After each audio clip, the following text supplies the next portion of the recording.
para desconstruir um pouco dessa imagem que as blogueiras passam normalmente para as pessoas de família perfeita, e quando acontece com a gente fica totalmente assustado com o que tá acontecendo. Então eu vim contar um pouquinho da minha história para todo mundo ver que nada foi perfeito, nada é perfeito. Eu acho que a vida de ninguém é perfeita. E tentar acalmar um pouco para quem esteja passando pela mesma situação. Então, no final de 2017 para 2018, eu mudei para São Paulo. Mas resolvi mudar e tentar minha vida lá. Meu pai morava lá e minha mãe morava aqui. No começo, eu tava curtindo a cidade nova, fui viajar no carnaval com os amigos daqui, voltei, mas eu era uma pessoa que saía muito. Eu saía demais aqui em Marília, eu adorava sair. Então, eu comecei a sentir muita falta disso. Lá eu não conseguia sair muito, eu saí 2 vezes só em 6 meses que eu fiquei lá, porque a gente morava em Alphaville, que era bem no começo de São Paulo, e era uma viagem pra entrar lá em São Paulo. Pra vocês terem noção, de Uber, lá da minha casa, na rodoviária Barra Funda, o Uber era R$60, era muito caro. Eu saí 2 vezes com amigos que eu fiz na faculdade, mas tava me deixando muito mal ficar dentro de casa sempre, não tinha amigos lá que eu pudesse conversar. Eu tinha colegas, né, de faculdade, mas não tinha amigos. Acho que até porque eu fiquei muito pouco tempo, então não tinha amigos. Comecei a vir pra Marília todo final de semana. Vinha pra cá pra sair e voltava. Então eu vinha no domingo, voltava, vinha na sexta e voltava normalmente no domingo pra poder ir pra faculdade no outro dia. Eu acho que foi na segunda semana que eu vim pra cá, minha amiga me chamou pra ir pra uma festa num lugar que sempre tem festas aqui em Marília. E no final dessa festa só, na hora de sair, eu encontrei o Lucas e ele me chamou pra conversar e a gente começou a conversar. A gente já tinha ficado há muito tempo atrás. A gente sempre teve ali no meio, mas nunca teve esse interesse um pelo outro, sabe? Já tinha ficado com ele uma vez, mas não tinha interesse nenhum nele. Aí eu fui embora pra minha casa, ele foi embora pra casa dele.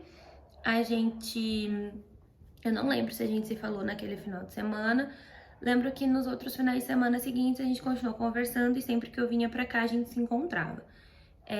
Depois de um tempo, isso era final de março pra começo de abril.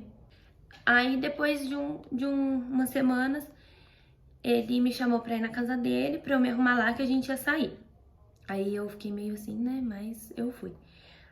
Eu cheguei lá, a mãe dele tinha pedido pizza pra gente. Meu sogro lembra até hoje a roupa que eu fui. Ele sempre me fala que tava com uma blusa rosa de cachorrinho. Depois desse dia que eu fui pra casa dele se arrumar, ele me chamou pra dormir lá. Não lembro se foi nesse dia que eu fui, mas eu lembro que eu resisti um pouquinho, porque era meio estranho, né? Muito rápido, assim, você conhece a pessoa, vai pra casa dela, conhece os pais dela, já tá dormindo lá, já. E depois de um tempo, eu vinha pra cá e já ia direto pra casa dele. Acabava nem ficando mais na minha avó. Chegava, a mãe dele ia me buscar na rodoviária e lá eu ficava o final de semana inteiro e só voltava pra São Paulo.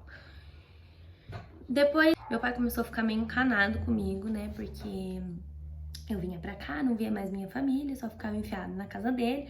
Ele não conhecia os pais do Lucas, eles não conheciam o Lucas. E ele ficou meio bravo com toda a situação. E minhas provas acabaram em maio, lá, porque como eu não fazia todas as matérias, porque a faculdade lá era um pouco atrasada em relação à daqui, eu não fazia todas as matérias, então minhas provas acabaram bem no comecinho de maio. E eu vim pra Marília. Meu pai não queria que eu viesse, eu acho que ele já devia estar sentindo alguma coisa, né?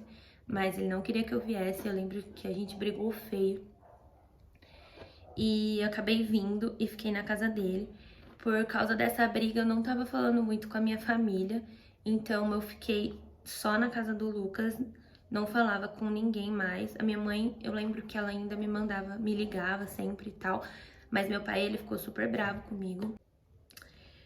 Minha avó me ligava também às vezes, mas sempre que ela me ligava a gente acabava brigando.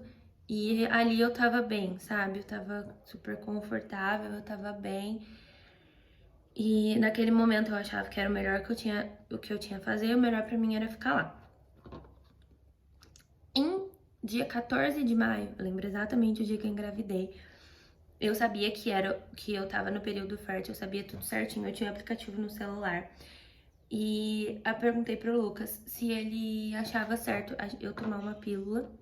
E ele falou assim pra mim que não, que ele achava que se fosse da vontade de Deus, ia vir um neném. E se não fosse da vontade de Deus, a gente não ia ter um neném. Naquela hora eu pensei, esse menino só pode estar louco. Como assim, né? Se for da vontade de Deus. Eu moro em São Paulo, a gente não namora. Eu tô aqui brigado com os meus pais. Ele brigado com os meus pais. Faz um mês que a gente tá junto, assim, que a gente tá ficando. É loucura, né? Mas Deus não há de querer. Passou, esqueci.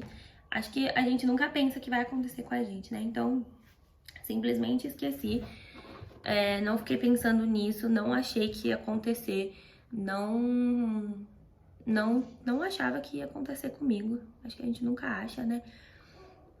E passou um mês. Passou um mês. E o dia que era pra descer minha menstruação não tinha descido. Mas como eu tinha parado de tomar remédio fazia 2 meses e eu ia começar um remédio novo, eu achei que fosse normal.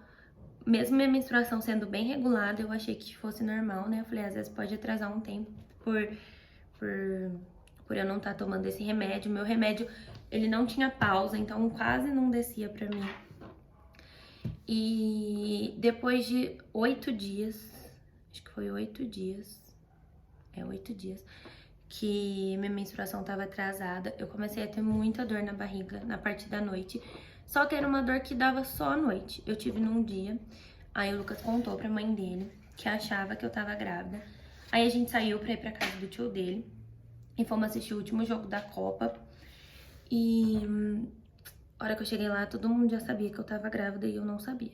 Todo mundo já tava, nossa, mas você tá grávida? Eu falei, não, gente, eu nem fiz teste, nem nada, não tô grávida, calma. Aí depois disso, nessa mesma noite, eu tive muita dor, muita dor. E eu já tava começando a engordar um pouquinho, porque eu lembro que na época eu tava bem magra quando eu engravidei. E as minhas saias todas tinham um pence atrás. Eu lembro que nesse dia do jogo, eu tava com uma saia branca que eu amava e que ficava ótima em mim. E ela já tava meio apertada, mas nada assim demais, sabe? Ah, tô engordando, tô o mês inteiro aqui na casa dele, a gente só come, não faz mais nada da vida, tô engordando normal. Aí, nesse mesmo dia à noite, eu tive muita dor na barriga. E ele foi e falou pra mãe dele que achava que eu tava grávida, né? Por conta disso. E eu lembro que era uma quarta-feira. No outro dia ele tinha curso. E logo de manhã ele saiu com a mãe dele pra ir pro curso. E ela voltou, 8h10 no máximo, ela já tava em casa. E abriu a porta do quarto e falou, Bia, olha, eu comprei um teste pra você. Aí eu lembro que eu respondi, tá bom, sogra, a hora que eu acordar eu faço. Ela falou, não, que hora que você acordar? Levanta agora, vai fazer. Eu fiquei, meu Deus, né, não tô preparada pra isso. Ela falou, não, você não tem que estar preparada, você tem que fazer. Eu falei, tá bom, vamos fazer. Aí eu levantei, eu nunca tinha feito um teste, então eu não fazia a mínima ideia de como que era. Aí ela me explicou, tal, abriu pra mim, né, e falou assim, olha, eu vou tomar banho, assim que eu voltar a gente vê o resultado, porque eu acho que tinha que esperar um tempo pra ver o resultado. Era aqueles testes, aqueles testes fininhos, sabe, os mais normaizinhos, assim. E aí tinha que esperar um tempo. Eu lembro que ela virou as costas, eu coloquei o palitinho lá no xixi, já, bum, dois risquinhos. Aí eu falei, sogra, já deu. Ela, hã? Já deu? Como assim já deu? Eu falei, já deu, já tô grávida. Tava muito forte, muito forte. Eu já tava de 1 mês e meio. Ela ficou super feliz, ela começou a cantar no chuveiro. Ela foi tomar banho, né, e começou a cantar no chuveiro. E eu fiquei assim, pô, o que ela tá cantando? Só se ela for louca, né? Porque não tem motivo pra ela estar feliz. Não tem motivo pra toda essa felicidade dela, não. Acho que ela tá ficando louca. Eu faço faculdade em São Paulo, nem aqui eu moro, a gente não namora, não tô junto com ele. Que tem de bom nisso? Não tem nada de bom. Aí, beleza. Liguei pro Lucas, falei, ó, deu positivo o teste, vem pra casa agora. Fala pra sua professora que você vai precisar vir, né, porque aconteceu isso. E vem pra casa, porque eu não tava falando com ninguém da minha família. Por mais que eu tivesse dentro da casa dele, fazia só 1 mês que eu conheci os pais dele. Então, o meu maior ponto de apoio era ele na hora, assim, sabe? A pessoa que eu mais confiava era ele.